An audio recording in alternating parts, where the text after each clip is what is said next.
salam berbabat. 1, 2, 3. Umum kita akan diskusi karena dengan keluarnya Perpres 1 tahun 2025 ya, kaitan dengan efisiensi anggaran yang memangkas dana mulai dari pusat sampai dengan daerah itu mencapai 306, sekian triliun. Khususnya punya daerah itu terpangkas 50 triliun. Ada beberapa di antaranya yaitu Presiden melarang kegiatan-kegiatan seremoni yang berlebihan. Terus khusus perjalanan dinas itu sampai dengan 50%. Itu tidak ada terkecuali Pak, karena yang motongnya nanti by system. Jadi kita tidak bisa bertahan. Semua anggaran yang sudah kita susun, yang ada perjalanan dinasnya yang terlapor, maka secara otomatis dia terpotong 50%. Termasuk kegiatan studi banding, BIMTEK, kemudian seperti seminar, publikasi dan lain sebagainya. Jadi pemerintah pusat khususnya Presiden mengarahkan bahwa dengan kondisi keuangan yang tidak baik-baik saja, maka dengan kemampuan anggaran yang ada baik tingkat pusat maupun sampai dengan tingkat daerah, prioritaskan untuk kepentingan masyarakat. Kalaupun ada usulan pembangunan infrastruktur, kita lihat sejauh mana manfaatnya bagi masyarakat. Jadi termasuk tadi ada rumah dinas, ada jalan. Kalau jalan A harus dibangun, seberapa kemanfaatannya bagi masyarakat? Nah gitu. Jadi prioritasnya sekarang harus begitu. Dengan legitimasi, dengan kepercayaan yang diberikan oleh rakyat kepada Pak Kepala melalui Pilkades, itu sebetulnya suatu modal yang luar biasa. Ya. Suatu modal yang harusnya menjadi perenungan bagi kita semua.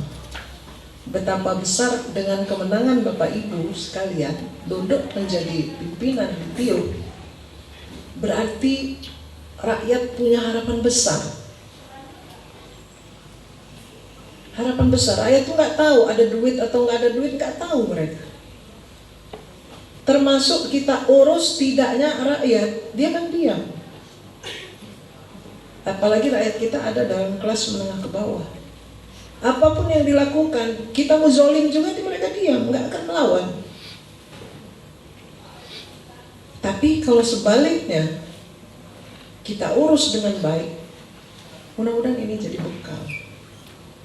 Ya, jadi saya titip, mau apapun kondisi keuangan yang kita hadapi, duduknya kita di balai desa, punya fasilitas, kan ada 3 itu pemimpin itu. Ketika Anda dipilih, kemudian Anda duduk resmi, ada 3 bekal untuk saudara. Pertama SDM, Anda punya jajaran, punya sekretaris, punya KU, sama dengan camat, punya SDM, sampai dengan tingkat RT. Yang SDM ini apabila dimanfaatkan dengan baik, kita mampu cara memanfaatkan mereka akan berbuat yang terbaik. Tapi kalau kita tidak mampu, kita diam saja, tidak bergerak ini, tidak ada yang bergerak, pemerintahan saudara akan stuck. Kemudian Anda dibekali dengan sarana prasarana, ada kantor, ada peralatan dan lain sebagainya. Ketiga, dibekali dengan anggaran. Apalagi sekarang ya, dibanding dengan desa. Saya dulu mantan lurah juga. Sekarang jauh lebih baik, kita punya modal untuk mengatur rumah tangga kita sendiri. Tapi kalau ketiga hal ini tidak mampu kita kelola dengan baik, percuma. Cara ngukur berhasil tidaknya kita membangun desa, lihat ketika kita masuk, bagaimana situasi desa. Kan ada 3 saya bilang tugas umum ya, kaitan dengan pembangunan, bagaimana penggiran, itu betul. Kalau semua tiup kita baik, kecamatannya baik. Kalau semua kecamatan baik, maka kabupaten baik. Jadi saya berharap betul Pak Kepala Tiup, Anda harus terus bergerak maju. Saya beberapa waktu lalu diundang Pak dua ini ya, memanfaatkan sepanjang jalur irigasi menanam pisang. Saya sampaikan beberapa kali kepada beliau, tidak hanya sepanjang jalur irigasi, kalau ada tanah orang yang ada di wilayah kita, yang bertahun-tahun kita nggak tahu siapa tuannya, garap aja. Garap, ya kalau ngambil nggak bisa. Garap, bentuk kelompok-kelompok, ambil hasilnya, tapi melalui musyawarah desa. Kita hanya numpang garap daripada dia terlantar. Sebagian dimanfaatkan untuk si penggarap, sebagian masuk ke kas desa untuk kepentingan masyarakat, baik urusan kesehatan, pendidikan, dan lain sebagainya. Memang pekerjaan ekstra tenaga. Karena kalau saya sistemnya hidup ini harus bergerak. Karena kita punya waktu, seperti saya tadi Pak Camat bilang, ada waktunya saya harus pergi dari sini. Tapi ketika saya pergi, ada suatu sejarah yang saya tinggal. Sejarah itu, sebenarnya orang itu kan ada 3. Satu, ketika pergi itu disyukurin orang banyak. Syukurlah dia pergi cepat-cepat dari sini. Kan gitu ya, syukurin orang banyak. Sama lah, nanti nasib Pak Kepala juga gitu. Suatu saat selesai, alhamdulillah udah selesai. Terus kelompok yang kedua, mau saya di sini atau saya pergi, nggak masalah, nggak ngaruh. Ada kepala syukur, nggak ada kepala syukur, nggak ada yang bisa saya buat selama saya jadi kepala atau selama saya jadi asisten. Terus yang ketiga, ketika kita pergi, orang merenung, kenapa kita harus pergi? Kan gitu, sama. Artinya sepanjang kita masih ada kesempatan, teruslah bergerak. Terlepas dari orang suka atau tidak suka, saya sadar persis dengan cara saya memimpin nggak semua orang suka. Tapi ada satu yang selalu saya pegang dan saya komitmen bahwa segala upaya saya tempuh karena saya sudah diterima di Pemda ini, saya ini dibayar, ya kan, baik melalui gaji, tunjangan kinerja. Saya harus berbuat banyak, mengabdikan diri untuk menjaga marwah pemerintah Kabupaten Tulungagung Barat. Melalui menjaga pemerintah desa supaya baik, supaya kita dihargai rakyat. Pemerintah itu dihargai atau tidak termasuk you, tergantung bagaimana perilaku kita dengan rakyat. Jadi saya katakan dengan keluarnya Impres 25, jangan berhenti, terus bergerak. Manfaatkan segenap kemampuan yang ada. Karena kalau kita bergerak nemu aja jalan. Tapi kalau kita sudah stuck diam, ada jalan pun jadi buntu ya. Saya titip masyarakat. Tadi dikatakan bahwa hari ini juga masuk rembuk stunting. Saya sebetulnya hampir setahun ya menjabat sebagai penjabat kepala dinas PPKB. Karena kita di urutan paling bawah. Setiap ada evaluasi baik yang dilakukan oleh provinsi maupun pusat, Tubaba ini selalu ada di ranking 14-15. Saya dulu pernah komplain sama Kadis PPPA, mungkin yang ini mewakili PPPA. Karena saya pernah jadi kepala dinas PPPA. Ketika saya masuk, saya panggil satu rombongan. Sebetulnya apa gunanya ada dinas PPPA? Mungkin tersinggung lah, silahkan aja enggak. Saya bicara berdasarkan data. Karena data yang saya punya, Tubaba itu diskualifikasi untuk kegiatan API. Satu-satunya kabupaten yang diskualifikasi, dinilai pun tidak layak. Ya, Anugerah Parahita Eka Praya. Itu kegiatan kaitan dengan pemberdayaan perempuan. Kedua, Tubaba itu menduduki angka kekerasan anak tertinggi di Provinsi Lampung waktu itu. Kemudian KLA kita nomor 15. Jadi ada 3 indikator menentukan bagaimana nasib perempuan dan anak, semuanya kita ada di bawah. Saya bilang dulu sama kepala dinas dan jajaran, ketika kepala daerah, bupati misalnya saya angkat kamu melalui SK dilantik menjadi kepala dinas pemberdayaan perempuan. Maka seluruh urusan yang nyangkut kepentingan perempuan dan anak artinya sudah serah mata bupati. Tapi kalau kita diam, ya begitu nasibnya. Samalah dengan kepala Tio. Ketika rakyat datang ke bilik suara, memilih Anda dengan harapan mudah-mudahan di tangan Bapak kami bisa terlayani dengan baik. Tapi kalau ternyata susah, ya mohon maaf ya, untuk cari tanda tangan ada yang diantaranya harus menunggu berhari-hari. Orang sudah sekarat, warga sekarat, yang ditunggu nggak datang-datang. Nah, artinya bicara, saya mohon maaf nggak ada nyinggung siapa-siapa ya. Ini bahan perenungan. Karena ada waktunya kita berhenti bergerak. Walaupun suatu saat saya kepingin lagi, ada waktunya saya harus berhenti. Jadi mumpung masih ada waktu, saya ngajak kawan-kawan. Jangan jadikan keuangan, kemampuan anggaran, kemudian membuat kita tidak bergerak. Jangan, teruslah bergerak. Titip kedaulatan rakyat itu tingkat Tio ada di kepala Tio. Ya, dan ini bukan lagi urusan dunia. Sampai mati. Kemarin ada di TBU anak jantung bocor. Saya dapat beritanya bukan dari TBU, tapi ada dari pengurus LKS provinsi yang menelpon saya. Dan mereka menjemput. Saya telepon Basnas. Tolong, saya bilang warga kita udah dijemput oleh tim. Saya perintahkan singgah dulu di rumah dinas Sekda istirahat.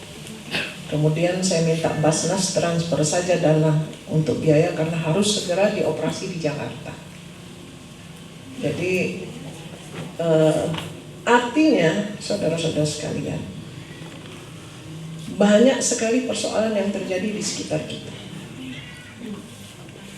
Kalau kita diam, kita tutup mata, tutup telinga, rakyat itu pun nggak akan maksa kita untuk ngurus, enggak. Ya, ini untuk Ibu Kepala Tio, saya katakan.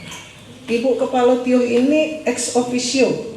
Karena jabatan Kepala Tio, maka Anda otomatis menjadi ibu bagi seluruh anak-anak yang ada di Tio.